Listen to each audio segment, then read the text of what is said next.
Bible एक वर्ष में। नमस्कार, आप सबका बाइबल एक वर्ष में स्वागत है। आप सब ने जो कदम उठाया है प्रभु के वचन सुनने के लिए, यह हमारे जीवन के अंधेरों को दूर करेंगे और हमें प्रभु के प्रकाश में चलाएंगे। आज हम न्यायकर्ताओं का ग्रंथ का अध्याय 13, 14, अय्यूब के ग्रंथ का अध्याय 12 और सुक्ति ग्रंथ का अध्याय 15 सुनेंगे। प्रभु का वचन सुनने से पहले आइए हम ईश्वर से प्रार्थना करें। हे प्रभु, हम आपका वचन सुनने वाले हैं। हमारे मन की आंखें खोलें और हमें आध्यात्मिक प्रज्ञा दें ताकि हम आपको जान सकें और आपके वचन के अनुसार अपना जीवन जिए। यह हम मांगते हैं आपसे प्रभु यीशु के नाम, आमीन। न्यायकर्ताओं का ग्रंथ अध्याय 13। सैमसन का जन्म का पूर्व संदेश।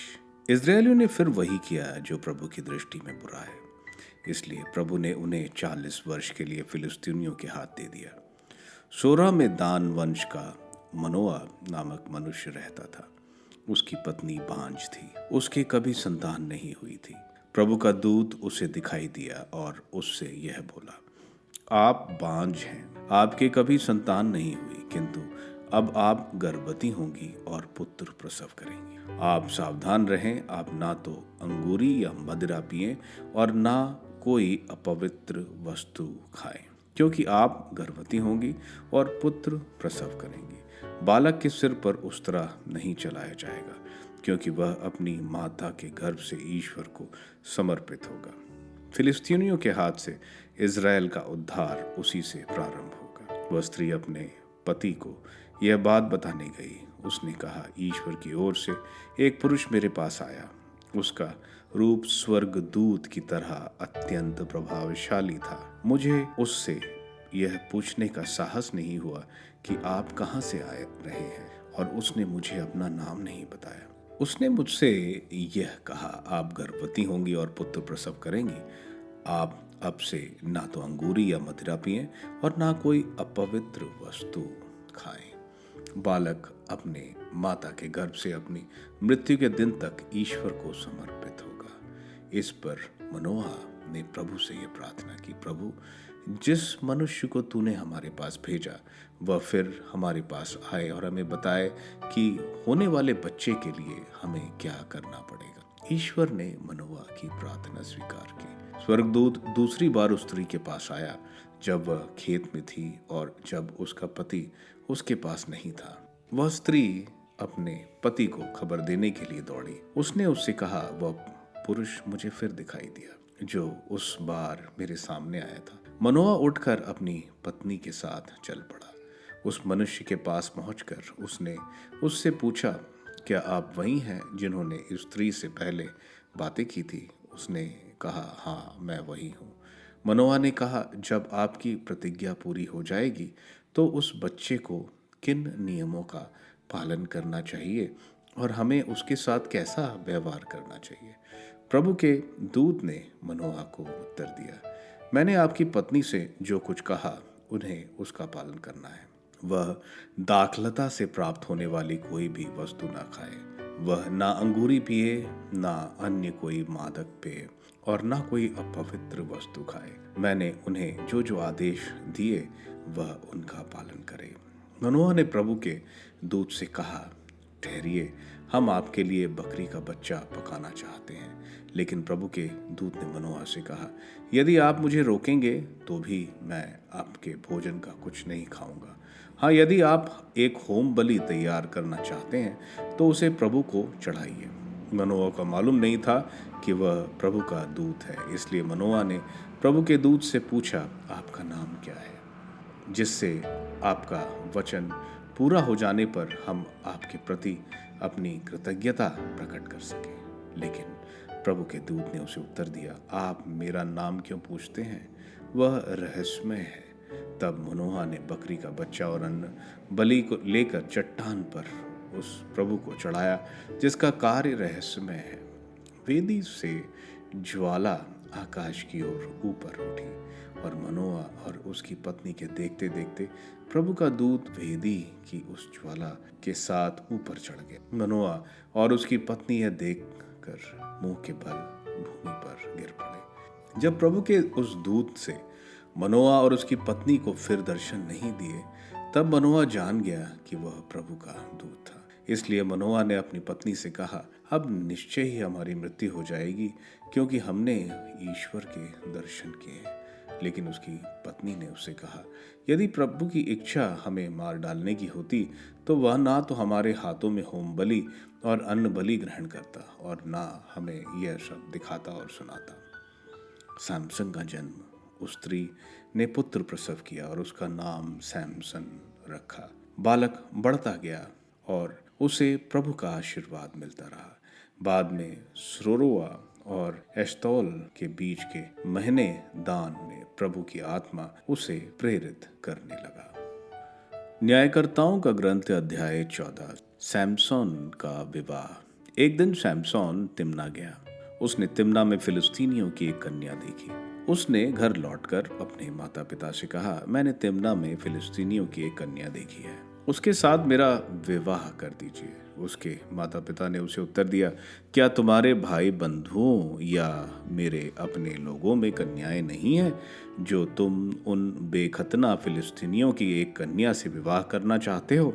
सैमसन ने अपने पिता से कहा, मुझे उसको दीजिए जो मुझे सबसे अधिक प्रिय है। उसके माता पिता को यह मालूम नहीं था कि यह प्रभु की लीला है, जो फिलिस्तीनियों का सामना करने का मौका ढूंढ रहा था।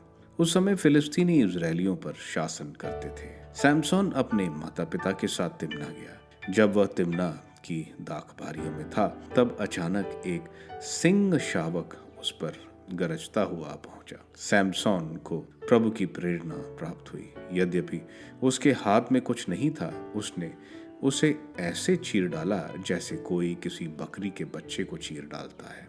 उसने इसके विषय में अपने माता पिता से कुछ नहीं कहा। वहां पहुंचकर सैमसन ने उस कन्या से बातचीत की और वह उसे बड़ी प्रिय लगी। कुछ समय बाद वह उसे अपने घर ले जाने के लिए आया। वह मार्ग से हटकर उस मृत सिंह को देखने गया तो देखता है कि उस सिंह के कंकर में मधुमक्खियां का झुंड लगा हुआ है और उसमें मधु बह पड़ा है। वह मधु हाथ में निकालकर चल पड़ा और उसे चाटते हुए आगे बढ़ा। वह अपने माता पिता के पास आया और उसने उन्हें भी थोड़ा दिया। उन्होंने भी खाया। उसने उन्हें यह नहीं बताया कि वह उसे सिंह के कंकाल से निकाल कर लाया है। सैमसन की पहेली। इसके बाद उसका पिता कन्या के यहाँ गया और जैसा कि वर किया करते हैं, सैमसन ने वहाँ एक भोज दिया। जब लोगों ने यह देखा तो उन्होंने उसे 30 साथी दिए। सैमसन ने उनसे कहा, मैं आपके सामने एक पहेली रखता हूँ। यदि आप भोज के 7 दिन के अंदर इसका उत्तर देंगे तो मैं आपको 30 कुर्ते और उत्सव के 30 वस्त्र दूंगा, और यदि आप मुझे इसका उत्तर नहीं दे सकेंगे तो आपको मुझे 30 कुर्ते और उत्सव के 30 वस्त्र देने पड़ेंगे। उन्होंने उससे कहा, अपनी पहेली बुझाओ, जरा हम सुने तो। तब उसने उनसे कहा, भक्षक से भक्ष्य निकला और बलवान से मिठास। वे लोग 3 दिन में पहेली का उत्तर ना दे सके। चौथे दिन उन्होंने सैमसन की पत्नी से कहा, अपने पति को फुसलाओ जिससे वह हमारे लिए पहेली का अर्थ बताए, नहीं तो हम तुम्हारे पिता के घर सहित तुमको भी जला देंगे। क्या तुमने हमें लूटने के लिए निमंत्रित किया? सैमसन की पत्नी ने उसके सामने रोते हुए कहा, निश्चय ही तुम मुझसे घृणा करते हो और मुझे प्यार नहीं करते। तुमने मेरे निवासियों से यह पहेली बुझाई, लेकिन तुमने उसका उत्तर मुझे भी नहीं बताया। उसने उससे कहा, देखो, जब मैंने इसे अपने माता पिता तक को नहीं बताया है तो तुम्हें कैसे बताऊं। इस प्रकार 7 दिन तक, जब तक उनका भोज चलता रहा, वह उसके सामने रोती रही। तब 7वें दिन उसके बहुत अधिक आग्रह करने पर उसने उसे बता दिया। फिर उसने उस पहेली का उत्तर अपने नगरवासियों को बता दिया। इस पर 7वें दिन सूर्यास्त से पहले ही नगर के आदमियों ने उससे कहा, मधु से भी मधुर क्या, सिंह से भी बलवान क्या। और उसने उन्हें उत्तर दिया, यदि तुम मेरी कलौर के हल में नहीं जोता होता तो तुम मेरी पहेली का उत्तर नहीं दे पाते। तब उसे प्रभु की प्रेरणा प्राप्त हुई। अश्कलोन जाकर उसने वहां 30 निवासियों को मार डाला। उसने उनके वस्त्र छीनकर उनके वस्त्रों को पहेली का उत्तर देने वालों को दे दिया। फिर वह बड़े क्रोध में अपने पिता के घर लौट गया। सैमसन की पत्नी को उसके उस साथी को दे दिया जो उसका विशिष्ट मित्र था। अय्यूब का ग्रंथ अध्याय 12। तब अय्यूब ने उत्तर में कहा, तुम लोग निसंदेह बुद्धिमान हो। तुम्हारे मरने पर प्रज्ञा मर जाएगी, किंतु तुम्हारी तरह मुझ में भी बुद्धि है। मैं तुम लोगों से कम नहीं। ये सब बातें कौन नहीं जानता। मैं अपने मित्रों के लिए हंसी का पात्र बन गया हूँ। मैंने ईश्वर की दुहाई दी और उसने मेरी सुनी थी।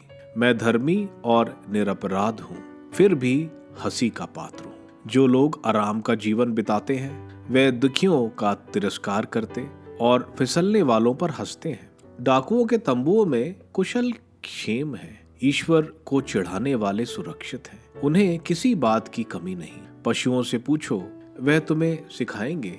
आकाश के पक्षियों से पूछो वह तुम्हें बताएंगे। पृथ्वी से पूछो वह तुम्हें सिखाएगी। समुद्र की मछलियां तुम्हें बताएंगी। उनमें कोई नहीं जो यह नहीं जानता कि यह ईश्वर का कार्य है। उसी के हाथ हर प्राणी का जीवन है और हर मनुष्य की सांस। क्या कान शब्द नहीं पहचानता और जीभ भोजन नहीं चखती? क्या बूढ़ों में बुद्धि नहीं होती? क्या लंबी आयु के साथ विवेक नहीं आता? ईश्वर में ही प्रज्ञा और सामर्थ्य है। सत्परामर्श और विवेक उसी का है। वह जिसे ढाता वह फिर नहीं बनता। वह जिस मनुष्य को बंदी बनाता उसे कोई मुक्त नहीं कर सकता। यदि वह पानी रोक लेता तो सूखा है। यदि वह उसे बहने देता तो बाढ़ आती है। सामर्थ्य और विजय उसी की है। धोखा खाने वाले और धोखा देने वाले दोनों उसके अधीन हैं। वह परामर्शदाताओं को विवेकहीन और न्यायाधीशों को मूर्ख बना देता है। वह राजाओं का अधिकार भंग करता है और उन्हें निर्वासित कर देता है। वो याजकों को विवेकहीन बनाता और शासकों को उनके आसनों से गिराता है। वह वक्ताओं का मुंह बंद करता और बूढ़ों का विवेक हर लेता है। वह कुलीनों को घृणा का पात्र बनाता और शक्तिशालियों के शस्त्र छीनता है। वह अगाध गर्त का अंधकार दूर करता और मृत्यु की छाया प्रकाशमय कर देता है। वह राष्ट्रों को महान बनाकर उनका सर्वनाश करता है। वह उनकी सीमाएं बढ़ाकर उन्हें निर्वासित करता है। वह संसार के नेताओं की बुद्धि छीन लेता और उन्हें मार्गहीन उजाड़ खंडों में भटकाता है। वह घोर अंधकार में टटोलते फिरते हैं और मद्यपों की तरह लड़खड़ाते हैं। सूक्ति ग्रंथ अध्याय 15। कोमल उत्तर क्रोध को शांत करता है, किंतु कटु वचन क्रोध भड़काता है। बुद्धिमान की वाणी ज्ञान बखनाती है, किंतु बुद्धिमान के मुख से मूर्खता प्रकट होती है। प्रभु की आंख सब कुछ देखती है। वह भले बुरे दोनों पर दृष्टि दौड़ाता है।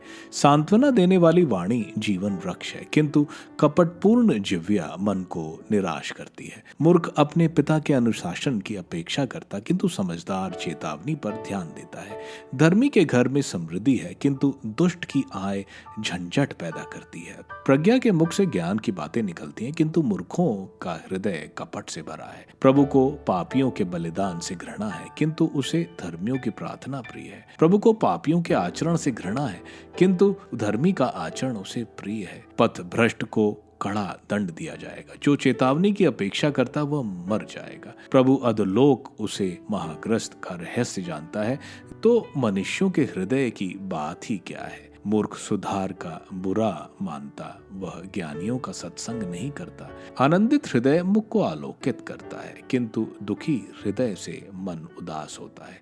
समझदार हृदय ज्ञान की खोज में लगा रहता है, किंतु नासमझ मूर्खता से अपना मुख भरता है। दरिद्र के सभी दिन दुखमय है, किंतु प्रसन्न हृदय के लिए प्रतिदिन त्योहार है। अशांति पैदा करने वाले अपार संपत्ति की अपेक्षा प्रभु पर श्रद्धा रखने वाले व्यक्ति का थोड़ा सा सामान अच्छा है। बैर के घर के मोटे बछड़े की अपेक्षा प्यार के घर का साग पात अच्छा है। क्रोधी मनुष्य झगड़ा पैदा करता है, किंतु धैर्यवान उसे शांत करता है। आलसी का पथ कांटों से भरा है, किंतु धर्मी का मार्ग प्रशस्त है। बुद्धिमान पुत्र अपने पिता को आनंद देता, किंतु मूर्ख पुत्र अपनी माता का तिरस्कार करता है। मूर्खता नासमझ को आनंद देती है, किंतु बुद्धिमान सन्मार्ग पर आगे बढ़ता है। अविचारित योजनाएं असफल होती हैं, परामर्शदाताओं की भारी संख्या उन्हें सिद्ध करती है। मुंह तोड़ जवाब देने में मनुष्य को आनंद आता है। यथोचित शब्द कितने अच्छे हैं। बुद्धिमान का मार्ग ऊपर जीवन की ओर ले जाता है और उसे नीचे अधोलोक जाने से बचाता है। प्रभु घमंडियों का घर गिराता, किंतु विधवा के खेत के सीमा पत्थर की रक्षा करता है। प्रभु को दुष्टों की योजनाओं से घृणा है, किंतु प्रेममय वचन उसे प्रिय है। पाप की कमाई एकत्र करने वाला अपना घर संकट में डालता है, किंतु घूस से घृणा करने वाला जीवित रहेगा। धर्मी सोच समझ कर उत्तर देता है, किंतु दुष्टों के मुख से बुराई प्रकट होती है। प्रभु दुष्टों से दूर रहता, किंतु वह धर्मियों की प्रार्थना सुनता है। समुदित आंखें हृदय को आनंदित करती हैं और शुभ समाचार शरीर को स्फूर्ति प्रदान करता है। जो हितकार चेतावनी का ध्यान रखता, उसे ज्ञानियों में स्थान मिलेगा। अनुशासन अस्वीकार करने वाला अपनी ही अवज्ञा करता है, किंतु चेतावनी पर ध्यान देने वाला बुद्धिमान बनता है। प्रभु पर श्रद्धा रखने वाला प्रज्ञा प्राप्त करता है। विनम्रता सम्मान प्राप्त करने की अनिवार्य शर्त है। न्यायकर्ताओं के ग्रंथ के अध्याय 13 में हम देखते हैं, इज़राइल फिर पाप करता है ईश्वर के खिलाफ। इस पर प्रभु उनको फिलिस्तीनियों के हाथ दे देते हैं। दान वंश के मनोवा की पत्नी को ईश्वर के दूत दिखाई दिए, और जो हम मानते हैं प्रभु यीशु हैं मानव अवतार से पहले। मनोवा की पत्नी जो बांझ थी, उसको बताते हैं कि वो एक पुत्र प्रसव करेगी और वो नाजरीन होगा, ईश्वर के लिए अर्पित होगा। नाजरीन कोई अंगूरी नहीं पी सकता, कुछ अशुद्ध नहीं खा सकता, अपने बाल नहीं कटा सकता और शव से दूर रहता है। हम देखते हैं स्त्री अपने पति को बताती है और पति जानना चाहता है कि वह क्या करे इस बच्चे के साथ, और वो प्रार्थना करते हैं कि ईश्वर के दूत उनको बताएं क्या करना है। जब हमें ज्ञान या प्रज्ञा की ज़रूरत होती है तो हमें ईश्वर से प्रार्थना करनी चाहिए, वो हमको प्रज्ञा ज़रूर देंगे। जैसे याकूब के ग्रंथ के अध्याय 1:5 में लिखा है, हम देखते हैं ईश्वर के दूत आते हैं और उनको नाजरीन प्रतिज्ञा के बारे में बताते हैं जो हमने पहले देखा था। हम देखते हैं मनोवा होम बलि और अन्न बलि चढ़ाता है, और हम देखते हैं ईश्वर के दूत उस अग्नि के ऊपर चढ़कर चले जाते हैं। हम देखते हैं मनोवा कहता है कि क्योंकि उन्होंने ईश्वर को देखा है इसलिए वे मर जाएंगे, लेकिन उसकी पत्नी समझदार होती है और उसको समझाती है कि ऐसा नहीं होगा। आगे हम देखते हैं सैमसन का जन्म होता है, जिसका मतलब है सूर्य की तरह प्रकाश। न्यायकर्ताओं के ग्रंथ के अध्याय 14 में हम देखते हैं सैमसन तिम्ना जाता है। तिम्ना दान कुल का शहर होता था, लेकिन अब वो एक फिलिस्तीनियों का शहर है और उन्होंने उस पर कब्जा कर रखा है। हम देखते हैं उसको फिलिस्तीनी स्त्री नजर आती है जिससे वो शादी करना चाहता है। उसके माता पिता उसे मना करते हैं क्योंकि वे बेखतना लोग यानी अनसरकमसाइज्ड लोगों से अगर अपनी पुत्र को बेखतना स्त्री से शादी कराते हैं तो उनके बच्चे बचाए नहीं जाएंगे। हम देखते हैं सैमसन नहीं मानता है। हम देखते हैं सैमसन ईश्वर द्वारा चुना हुआ है इज़राइल को फिलिस्तीनियों के खिलाफ छुड़ाने के लिए, लेकिन हम देखते हैं सैमसन तो अलग ही दिशा में चल रहा है। उसको संहिता और अपने नाजरीन शपथ की कोई परवाह नहीं थी, लेकिन ईश्वर सैमसन की इसी कमजोरी को इज़राइल को बचाने में इस्तेमाल करेंगे। हम देखते हैं तिम्ना की एक दाखबारी के पास सैमसन एक शेर को मार देता है।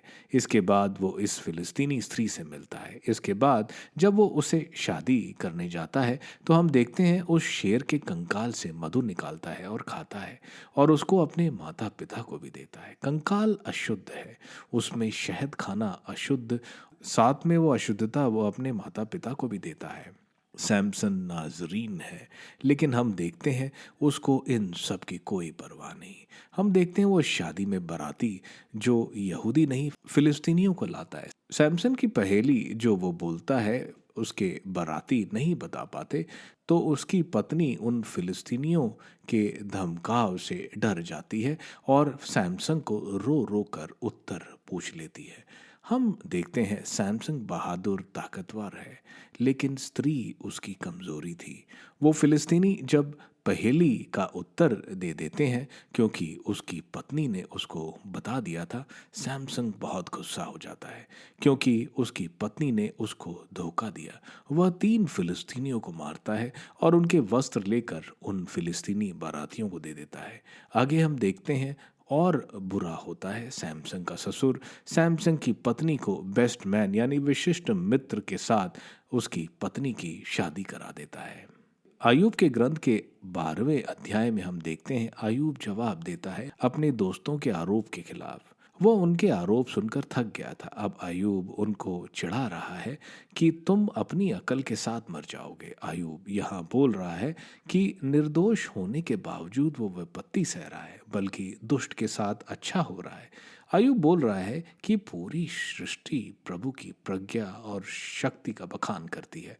हर प्राणी के प्राण ईश्वर के ही हाथ में है। आयूब यहाँ बता रहा है ईश्वर ही पृथ्वी की हर चीज का संचालन करते हैं। सुक्ति ग्रंथ का अध्याय 15 हमें प्रज्ञा के रहस्य बता रहा है जो हमें जीवन के आंधी तूफान में सुरक्षित रखेंगे। यहाँ शब्दों की शक्ति यानी जो हम बोलते हैं, जो विनम्रता से बात करता है वह जीवन प्राप्त करता है। बुद्धिमान हृदय और अनुशासन जो सफलता की कुंजी है, यह बताया जा रहा है। सबसे बड़ी बात ईश्वर से डर प्रज्ञा की शुरुआत है और किस तरह एक धार्मिक जीवन हमें इस संसार में खुशियां प्रदान करती हैं। आप सबको धन्यवाद ईश्वर के वचन सुनने के लिए। मैं आपसे विनती करता हूं कि आप बाइबल एक वर्ष में को दूसरों के साथ शेयर करें, क्योंकि प्रभु का वचन स्वयं प्रभु यीशु है। प्रभु को दूसरों को देने वालों को प्रभु की आशीष जरूर मिलेगी। मैं आप सबका बड़ी बेसब्री से कल इंतजार करूंगा। धन्यवाद।